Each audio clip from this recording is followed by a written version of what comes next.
For myself, to be completely honest, I didn't really watch the Olympics growing up. I was a breaking fanatic. For me, it just kind of came along during my path. When I started in 2009. It was actually here in Vancouver in front of the art gallery. There was a local dance crew called the Now or Never crew, and they were just street performing in front of the art gallery.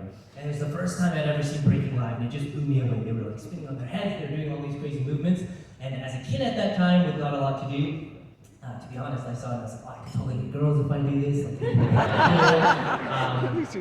I will say it's mostly a male-dominated sport, so it's mostly been in my DMs, I'm not gonna lie. But anyways, although that was the initial interest, when I got into it, breaking is extremely physically demanding, but it's the combination of the physicality and the artistry that kind of kept me going. So throughout high school, a lot of times I would skip class because I was so focused on dance that I would be skipping class and going into the hallways to practice. I remember specific times where I was so engulfed in thinking about breaking that there were times when I was in the classroom and an idea would pop into my head on a new movement.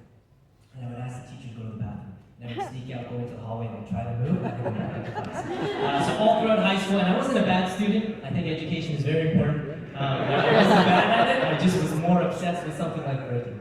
And then when I graduated high school, there was a pivotal moment of me going into university. For myself, I come from an immigrant family. My parents are from Korea, and they moved here to give us a different life. In Korea, we still have conscription. My dad had to go through that, and he didn't want us to have to go through that. So we came to Canada for a different opportunity. It's a little bit difficult as an immigrant child when your oldest brother's in law school now, your second brother kind of works in insurance, and your parents always wanted you to have a stable and secure job, and you go and tell them you want to be a breakdancer. So it was a little bit difficult. There was a lot of tension for a little bit. My parents were always supporting. It always came from a loving place. But after graduating high school, they really wanted me to go to university. And this was mentally a really hard place in my life. I loved to break. It's all I ever wanted to do. But I also wasn't a very confident kid. I wasn't sure if I was ever going to make it. And in this industry and what I do, it is very financially difficult to make it as a competitive breaker, especially. So I actually caved. I went to university for a little bit, and it was probably the most miserable point of my life. Mentally, not that school is bad. Education is very important. But for myself personally, if I'm not passionate about something, it's hard for me to put a lot of time into it. And so throughout university, I was only there for like 2 semesters, but I was so focused on breaking. And there was a pivotal moment for me, and again, this was probably the most mentally difficult time of my life, because every day I was like, all I want to do is dance. I know I love this, but I have to go to school, and I don't think I can even afford rent if I try to make it as a competitive dancer. But then there was a big event happening in LA. It was called the Rebel BC1 World Finals, which is one of the biggest events in the world, and this was a qualifier for that event. And I told myself, I'm going to fly myself out there, I'm going to train really hard for it. If I win this event, it's my sign to kind of just take it full time. And so I did. I went to the event, I trained really hard for it, I won the event, came back, I told my parents, look, this is what I love to do, just give me a few years to show you that I can do this, and then maybe we'll have a conversation after that. If it doesn't work well, I'll go back to school, I'll figure it out, but just give me a few years to show you that if I give this my all, I can really do it. And luckily, after that, we have not had that conversation.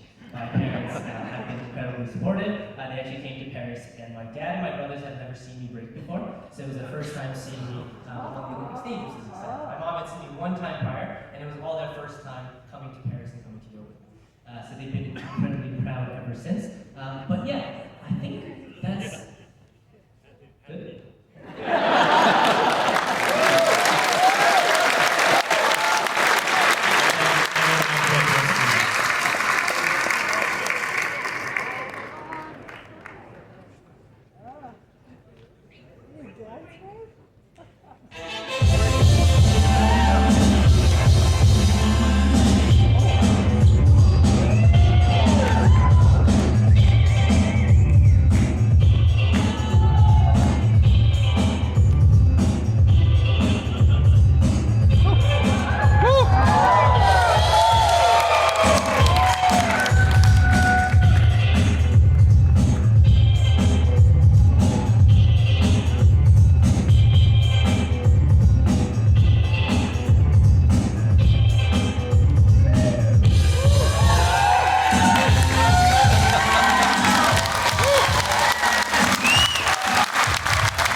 and as Canadians, we were all incredibly proud of you. So thank you so much for coming here and inspiring us with your story.